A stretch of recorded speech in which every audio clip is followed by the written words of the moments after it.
네, 안녕하세요. 저는 성경어학원의 노승수 강사이고요. 오늘 경기고 1학년 설명회 진행해보도록 하겠습니다. 네, 소개를 먼저 드리면요. 저는 고등부 내신 수능 강의 7년차 강사이고요. 강남 서초 지역의 내신을 담당해왔습니다. 네, 다소 명문대 합격자 배출도 있어왔고요. 네, 오늘 이런 목차로 좀 말씀을 드리겠습니다. 경기고 3개년 시험 분석을 드릴 거고요. 그걸 바탕으로 거기 안에 있는 시그니처와 킬러 문항은 어떤 것들이 있는지, 그에 따른 세 번째 고득점 내신 전략, 그리고 마지막으로 프리내신 3월 개강반 순으로 설명드리겠습니다.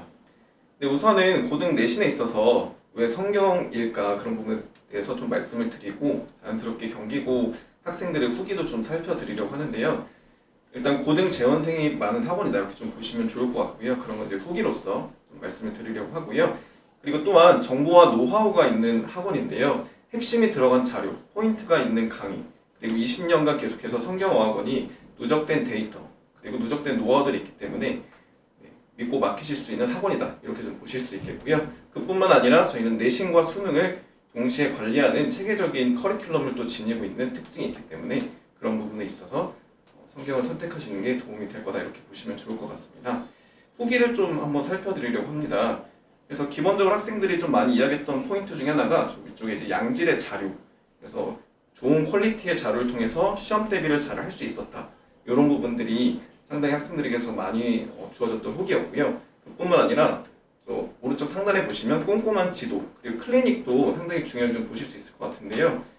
내신은 학생들이 다 수준별로 다르기 때문에 학생의 수준에 맞는 그런 클리닉과 지도가 상당히 중요한 부분이겠는데요. 상위권, 중위권, 또 하위권 학생들에 맞춰서 학생 각자 맞춘 필요한 부분들을 적절하게 채워주고 자료를 제공해주고 계속해서 관심과 관리를 가져주는 그런 부분들이 저희 성경어학원의 큰 장점이다 이렇게 좀 보시면 좋을 것 같습니다.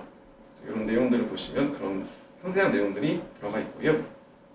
그리고 시험에 있어서 경기고는 차후에 말씀을 드릴 부분이었지만 서술형이 상당히 좀 어려운 학교다 이렇게 보시면 좋을 것 같습니다. 서술형이 좀 난이도가 까다롭고 그뿐만 아니라 문항수가 상당히 많은 학교이기 때문에 경기고는 객관식 대비도 대비지만 서술형 대비를 잘 해야 할 텐데요. 저희 성경어학원에서는 서술형 대비 정말 완벽하게 잘 되고 있다 이렇게 보시면 좋을 것 같습니다. 필요한 자료들 제공해서 암기를 완벽하게 일단 시키게 하고요. 그리고 경기고는 변형도 많고 암기로 해결되지 않는 부분들이 많이 있는데 선생님들이 직접 제작한 자료에서 많은 부분이 적중되었다. 여기 보시면 변형 가능한 요소를 파악한 채로 시험장에 들어갈 수 있었다. 아주 편안한 마음으로 좀 시험을 볼 수 있지 않았을까 그런 생각이 좀 드는데요. 그만큼 기출문제에 대한 면밀한 분석을 통해서 예상되는 부분 그리고 실전 문제 제작을 통해서 학생들이 정말 시험에 맞는 것들을 학습하고 들어갈 수 있다. 이렇게 좀 보시면서 좋을 것 같습니다. 그리고 저 끝부분에는 이제 서술형 적중률이 경이로웠다 이런 내용까지 좀 얘기를 해주면서 정말 치밀한 분석을 통한 높은 적중률까지 가지고 있는 그런 자료들이다. 그렇게 경기고 수업을 진행해 나간다. 이렇게 보시면서 들어가시면 될 것 같습니다. 후기는 이렇게 좀 살펴드렸고요. 이제 경기고 소개를 좀 드리고 자연스럽게 좀 시험에 대한 얘기로 넘어가 보려고 합니다. 경기고는 일단 1053명 정도 학생 수를 보유하고 있고요. 작년 기준으로 봤을 때는 1학년 394명이었다. 이렇게 좀 봐주시면 되겠습니다. 그리고 1등급 컷은 90점대 중후반으로 잡히는데요. 95점, 6점 이 정도로 보시면 될 것 같은데 작년 4% 기준 1등급이 15명으로 좀 잡히게 되었고요. 이제 25년부터는 1등급 10%로 비중이 늘어나면서 저 위쪽에 있는 394명에서 39등까지 1등급이라고 보시면 좋을 것 같고요. 그래서 반에서 3등, 최소 3등은 해야 1등급이 될 수 있다. 이렇게 보시면 될 것 같습니다. 이렇게 이제 내신 제도가 5등급제로 바뀌면서 그 어느 때보다 1등급을 받는 것 자체의 중요성이 올라갔다고 보시면 될 것 같아서 반드시 1등급을 받을 수 있는 그런 대비가 필요하다 이렇게 좀 생각해 주시면 되겠고요. 그리고 이제 경기고 영어 시험의 특징에 있어서 아까도 말씀드린 것처럼 서술형 문항수 12문항 혹은 13문항 이렇게 상당히 많은 서술형 문항수가 있고 배점도 40점으로 높아서 여기를 잘 대비하는 것이 경기고 영어에서 핵심이다 이렇게 좀 생각해 주시면 좋겠고요. 객관식에 있어서는 일반적인 수능 유형들이 출제가 되면서 학생들이 지문을 충분히 학습을 했다면 그러니까 성실하게 내용들을 파악하고 관련 변형 문제들을 풀고 많은 반복을 했다면 풀 수 있는 문제들이 대다수이지만 24년 경향이 객관식 긴 선지라고 보시면 되겠는데요. 그러니까 학생들이 학습하지 않았던 내용들을 자꾸 읽도록 요구하는 그런 부분들이 나타나면서 학생들이 좀 당황하게 했고 시간 안배를 못하게 했고, 그럼으로 인해서 서술형을 쓸 수 있는 시간이 많이 부족했던 이런 식의 어떤 장치가 있다. 최근에 그런 장치가 시험에 등장하고 있다고 생각해 주시면 되겠고요. 그리고 마지막에는 신유형이라고 좀 써놨는데요. 선생님들이 계속 실험적으로 한두 문항 정도는 학생들이 좀 당황할 수 있게끔 하는 유형들을 내고 계세요. 그러니까 정형화된 유형이 아니라 학생들이 이제 찬찬히 읽으면 다 알아들을 만한 그런 내용인데, 시험 상황에서 새로운 게 나오다 보니까 조금 당황할 수 있는 그런 부분들 출제가 되고 있는데요. 그런 부분까지도 저희 성경어학원에서는 반영을 해서 학생들을 학습시키고 있다. 그래서 철저히 준비시키고 있다. 이렇게 좀 봐주시면 좋겠습니다. 그래서 경기고 소개는 이렇게 좀 안내를 드렸고요. 이제 본격적으로 시험 범위 그리고 그런 상세한 내용들을 좀 보여드리려고 합니다. 네. 그래서 시험 범위의 출제 비중을 보시면요, 통상 이렇게 교과서 2개과 1학기 중간고사 기준인데요, 교과서 2개과 그리고 모의고사 35개 정도의 지문. 그러니까 실질적으로는 부교재를 사용을 하지만 거기 들어가 있는 모의고사 고일 모의고사이기 때문에 일단 모의고사로 좀 잡고 말씀을 드리는 부분이고요. 그래서 30여 개 정도 항상 들어가게 되겠고, 그리고 이제 최근에 24년 같은 경우는 단어 교재가 새롭게 추가되면서 약 300여 개 단어도 이제 추가로 외워야 하는 이런 부분으로 좀 보시면 좋을 것 같습니다. 근데 단어 교재에 있어서 그 표제어만 지금 300개 정도라고 말씀을 드렸는데, 실질적으로는 단어 시험에 나오는 것들 중에 파생어가 항상 나오고 있거든요. 그래서 단어 빈칸에 넣어라 라고 하시면서 어법에 맞게 바꿔라라도 하시기 때문에 결국엔 파생어까지도 암기를 해야 되는 부분으로서 좀 이해를 해주시면 좋을 것 같습니다. 근데 이 아래 표에 이제 출제 비중을 좀 보여드리려고 하는 부분인데요. 이렇게 분홍 색깔 부분이 교과서 부분이라고 보시면은 조금씩 줄어들고 있는 걸 보실 수가 있겠고요. 대체로 모의고사에서 출제 비중이 큰 학교다, 이렇게 봐주시면 되겠습니다. 마지막 2024년 자료 같은 경우는 단어 교재 2문항이 이제 추가가 되게 되는데요.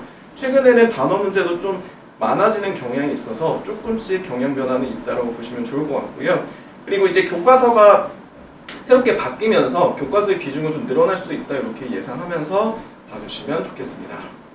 네, 이어서 이제 변형되는 부분을 좀 살펴드리려고 합니다. 그래서 아까 말씀드린 객관식 긴 선지란 특징이 있었고 서술형이 많이 나온다, 이런 특징이 있었었는데, 거기에서도 이제 변형을 추가하면서 난이도를 높여가고 계신다라고 보시면 될 것 같습니다. 먼저 아래 변형되는 비율부터 좀 살펴보시면은 9문항이었던 것이 점점 늘어나다가 최근에는 거의 2024년 보시면은 거의 절반 정도를 차지를 하고 있어서 학생들이 단순히 지문학습으로는 해결할 수 없는, 그러니까 기본적인 영어 실력 자체가 좀 좋은 학생들이 맞출 수 있게끔 그렇게 유도하는 경향이 있는데요.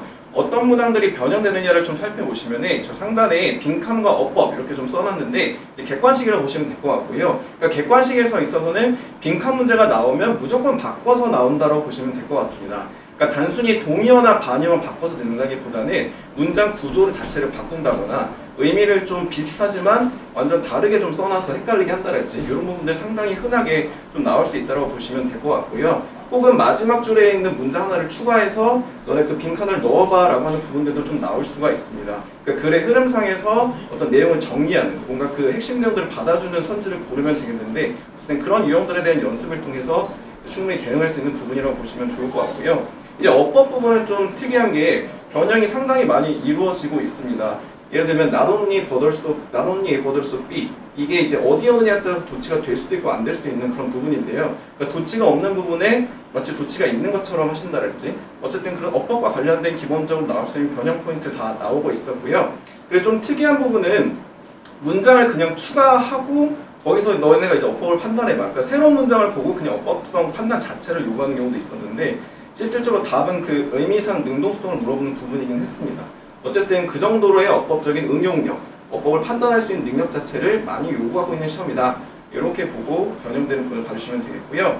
이제 서술형에 있어서 변형이 좀 많이 심하다고 보시면 좋을 것 같아요. 서술형이 좀 더 심한데, 영작 같은 경우는 기본적으로 단어를 배열해서 문장을 완성하는 이제 영작, 배열 영작이 출제가 되는데 좀 많이 변형해서 출제하시는 경우가 있고요. 이후 시험에서 좀 살펴드릴 예정이고요. 그리고 경기고는 요약문을 상당히 많이 내시는 편이에요. 영작을 하라고 한다랄지, 혹은 요약문을 새롭게 주고 거기에 있는 빈칸을 단어를 지문에서 찾아서 써라랄지, 이런 부분들 계속해서 22년, 23년, 24년 3개년 동안 계속해서 일정하게 출제하시는 부분이라고 보시면 될 것 같아요. 그래서 경기고는 서술형에 있어서 기본 영작도 중요하지만 요약문을 줬을 때 빈칸을 채울 수 있는지, 그 요약문을 배열 영작을 해낼 수 있는지 이런 부분이 상당히 중요하다라고 좀 보시면 좋을 것 같습니다. 그 문제들로서 좀 상세하게 살펴드릴 예정이고요.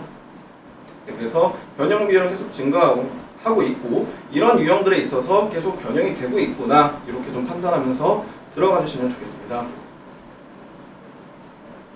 네, 이제 대표 문항을 좀 소개해드리려고 합니다. 최근에 이제 어법과 어휘를 동시에 물어보는 어법상, 문맥상 맞은 걸 찾아라 혹은 틀린 걸 찾아라 이렇게 좀 나오고 있는데 좀 까다로운 유형으로 좀 느껴지는 게 학생들이 이게 어법이 틀린 건지 어휘가 틀린 건지 알 수가 없거든요. 읽어 나가면서 동시에 두 가지를 찾아야 되기 때문에 이런 유형으로 많은 좀 훈련이 필요한 부분이었는데요. 여기에 또 변형이 있어서 학생들이 좀 많이 어려웠던 문제였습니다. 이렇게 보시면은 이 빨간색 친 부분은 아예 새롭게 추가된 문장으로 보시면 될 것 같아요. 학생들이 한 번도 보지 못한 문장이었고 여기서 이제 어법을 물어보는 부분이 있었습니다. 틀린 부분이 있어서 학생들이 좀 맞추기가 어려웠던 그런 부분이 있었고요. 그뿐만 아니라 이렇게 아랫부분에는 좀 변형이 이루어졌는데 결국 변형의 포인트를 보시면은 저쪽에 both A and B와 B as well as A가 같느냐 이런 것들을 좀 물어보는 부분. 그러니까 네, 그래서 둘 다라는 의미로서 비슷하겠고요. legacy라는 단어와 heritage 이렇게 유의어 유산이라는 단어인데 너네 동반이어 좀 학습을 했니? 이런 식으로 좀 물어보는 부분들이 있었습니다.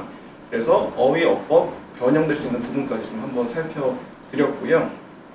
네, 그리고 이제 객관식에 대한 긴 선지를 좀 소개해드리려고 하는데 뭐 길면 얼마나 길 거야 이렇게 좀 생각하실 수도 있을 것 같아요. 근데 정말 많이 깁니다. 한번 이런 식으로 좀 다양한 유형으로서 긴 선지를 보여주시고 있는데요. 먼저 이제 논조와 거리가 먼 것은, 그러니까 논조라는 거는 글쓴이 어떤 생각, 견해와 좀 가까운 건데 결국 주제에 대해서 제대로 된 얘기를 한 애가 있느냐 안 한 애가 있느냐 이런 걸 좀 구별해봐라 이런 부분이었는데요. 선지가 상당히 이렇게 길게 나오고 있었습니다. 그래서 실제 시험지에서는 그 시험지의 그냥 절반이었어요. 그러니까 학생들이 지문은 굉장히 짧고 다 아는 내용인데 그 아는 내용을 다르게 말을 했을 때 이렇게 긴 내용으로서 빨리 읽어낼 수 있느냐 그걸 계속해서 좀 테스트해 주시는 부분이었고요. 또한 이제 영영일치를 이렇게 내시는데 영영일치를 단순히 선지 5개를 주고 틀린 거 하나 골라라 혹은 틀린 거 2개 골라라 이렇게 내지를 않고 이 위에서부터 아래까지를 다 읽어 나가면서 맞는지 틀린지 정확히 판단해서 개수까지 찾아야 되기 때문에 어느 하나 꼼꼼하게 안 읽을 수가 없는 부분이라고 생각해 주시면 좋을 것 같습니다. 아주 꼼꼼하게 시간을 빠르게 읽어야 이제 뒤에 서술형도 풀 수 있기 때문에 그런 부분을 생각해 주시면 좋을 것 같고요. 그래서 일치하는 것의 개수 그리고 계속해서 이렇게 찾을 수 없는 질문에 대한 부분을 내고 계시는데요. 그러니까 그 내용의 어떤 세부적인 것들을 다 기억하고 있느냐를 좀 보시는 거죠. 그러니까 지문을 학습함에 있어서 전반적인 주제 파악도 중요하지만 그 세부 내용, 아주 상세한 내용들까지도 세세하게 잘 기억해야 되는 그래서 저희가 그걸 대비하기 위해서 마인드맵을 제공해서 학생들이 세부 내용을 완벽하게 숙지하고 들어갈 수 있도록 지도를 하고 이런 문항들, 찾을 수 없는 문항들, 질문도 제공해서 풀게 하는데요. 어쨌든 이 부분에 대한 숙달이 없었다면 저런 부분에 있어서 좀 당황할 수가 있겠고 당황하지 않더라도 이게 있었나 없었나 이렇게 하면서 다시 지문으로 돌아가는 순간 학생들이 많은 시간을 또 소모하게 되는 좀 까다로운 유형이라고 봐주시면 좋을 것 같습니다. 여기에 더불어서 영영풀이까지 좀 등장을 하고 있습니다. 지금 보시면은 A부터 쭉 아주 많은 단어들의 영영풀이를 또 요구를 하고 있었는데요. 그래서 추가적인 어떤 영영풀이에 대한 학습까지도 요구하고 있어서 결국엔 이 긴 서술들을 빠르게 소화할 수 있는지 그게 이제 객관식에서도 관건이라고 보시면 좋을 것 같고요. 그래서 보통 이런 문제들이 실제 작년 중간고사 기준으로는 4개에서 5문항 정도가 나오고 있어서 이런 부분을 빠르게 읽고 처리하는 것이 중요하다. 이렇게 좀 이해해 주시면 좋겠습니다. 네, 영작 부분 좀 살펴드리겠습니다. 영작 서술형에서 변형이 정말 많다고 말씀드렸는데요. 일단 보시면 이 한글을 보고 그 다음에 이제 단어들을 배열해서 영작하라는 부분이었는데요. 네, 먼저 원문에 보시면은 큰 노력이 든다는 건 잘못된 가정이야. 이 정도 말이 이제 원문이었는데 변형 영작이라고 하면은 조금 바뀔 수도 있지만 이제 바뀐 부분을 보시면은 문장 구조가 좀 많이 바뀌어져 있고요. 해석을 해보면은 비슷한 내용입니다. 중요한 목표 달성엔 큰 노력이 요구된다. 그건 잘못됐다. 그래서 해석을 하고는 비슷한 부분인데 이게 지금 영영일치나 그런 부분이 아니었기 때문에 학생들이 배열을 해나가면서 이게 같은 의미인지를 이해를 하고 써야 되는 부분이라 시간 압박도 상당히 컸었거든요. 그래서 그런 부분에 있어서 변형 영작도 조금 심화돼서 변형이 되고 있다. 이렇게 좀 이해를 해주시면 좋을 것 같고요. 자, 그리고 이제 이런 것들은 계속 동요 표현이라고 좀 보시면 되겠는데 keep A from B를 prevent A from B를 지금 학생들이 다 아는 부분이긴 해요. assumption, belief, 뭐 has to take, recall 이런 것들은 그러니까 단어 자체를 어렵게 바꾸신다기보다는 구조를 많이 바꿔서 학생들이 빠르게 좀 답을 못 쓰도록 유도하고 있다. 이런 부분을 좀 체크해 주시면 좋을 것 같습니다.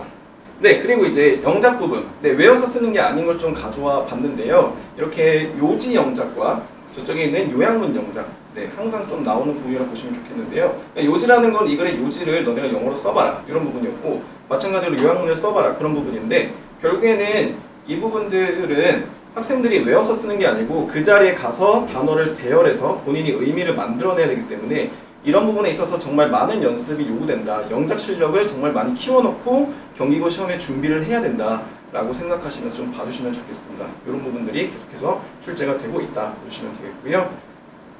네, 그리고 이제 서술형 빈칸에 있어서 네, 요약 빈칸 보시면은 이렇게 단락이 새롭게 추가된 단락이 있는데 많이 길게 좀 추가가 되어 있습니다.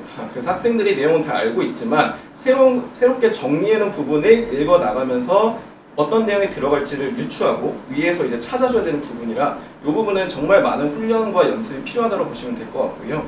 여기에 대한 연습이 없다면 시간을 너무 많이 써서 답을 못 쓰는 그런 사례가 발생할 수 있기 때문에 그 부분을 생각해 주시면 좋을 것 같습니다. 그리고 저 부분은 요약이라고 하긴 조금 애매한데요. 어떤 문장들이 새롭게 주어졌다고 보시면 될 것 같아요. 그래서 그 문장들은 저 위에 있는 지문 속에 있는 어떤 내용의 일부를 의미를 좀 바꿔서 문장을 전환해 썼다고 보시면 좋을 것 같고요. 결국엔 학생들이 저 아래에 있는 추가된 문장을 읽으면서 이게 어디서 어떤 문장을 바꾼 건지를 찾고 단어를 찾아와야 되는데 거기에 추가적으로 이 요약 빈칸 같은 경우는 그냥 윗부분에서 단어를 찾으면 됐었지만 저쪽 같은 경우는 좀 추가된 게 있었거든요. 그게 어떤 부분이냐면은 어법과 문맥과 어법에 맞게 바꿔서 쓰라고 좀 했었던 부분이 있습니다. 그래서 학생들이 그냥 단어를 찾긴 했지만 뭔가 바뀌지 않으면 또 틀릴 수가 있어서 한 번 더 장치를 더 하셨다고 보면 좋을 것 같은데요. A 같은 경우는 네, important라는 단어를 반대어로 써라. 그러니까 문맥과 관련된 부분이었고요. distracted라는 단어를 distraction으로 바꿔라. 그래서 어법적으로 어떤 품사전환하는 부분. 경기고 선생님들께서 어휘 문제에서도 이렇게 품사전환을 많이 요구를 하시는데 그런 부분에 있어서 학생들이 전환을 할 수 있는지 그런 거를 체크하시면서 내셨다라고 보시면 좋을 것 같습니다. 네, 그래서 여기까지 기출 분석을 드렸고요. 네, 이어서 네, 솔루션 설명해 드리도록 하겠습니다.